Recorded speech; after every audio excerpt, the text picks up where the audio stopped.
अगदी जलद व अचूक बातम्यांसाठी पाहत रहा महामीडिया 24 सदैव तत्पर।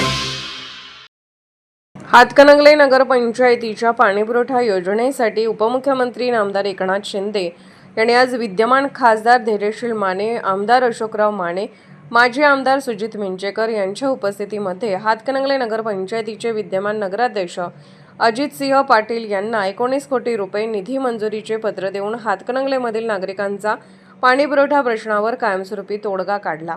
हातकणंगले नगरपंचायतीची निवडणूक ही पाणी प्रश्नावरच केंद्रित असताना अनेक दिग्गज नेत्यांनी मी योजना मंजूर करून आणतो असे आश्वासन नागरिकांना दिले होते। मात्र उपमुख्यमंत्री एकनाथ शिंदे यांनी हातकणंगले नगरीमध्ये येऊन ही योजना ही 1 वर्षात मंजूर करून देणारच असे ठामपणे सांगितले होते। त्याचप्रमाणे त्यांनी आज पाणीपुरवठा योजनेसाठी 19 कोटी रुपये मंजूर करून दिले। याचबरोबर निधी कमी पडला तर आणखी निधी योजनेसाठी उपलब्ध करून देणार असल्याचे ठामपणे सांगितले। त्यामुळे दिलेला शब्द पाळणारा नेता म्हणून पुनश्च एकदा नामदार एकनाथ शिंदे यांचे हातकणंगले नगरीमध्ये कौतुक केले जात आहे। या हातकणंगले नगरीच्या पाणीपुरवठा योजनेसाठी विद्यमान खासदार धैर्यशील माने, विद्यमान आमदार अशोकराव माने, माजी आमदार डॉ. सुजित मिंचेकर, विद्यमान नगराध्यक्ष अजितसिंह पाटील काका तसेच हातकणंगले नगरपंचायतीच्या प्रशासनाने वारंवार या योजनेसाठी पाठपुरावा केल्याने आज त्यांच्या प्रयत्नांना यश आले।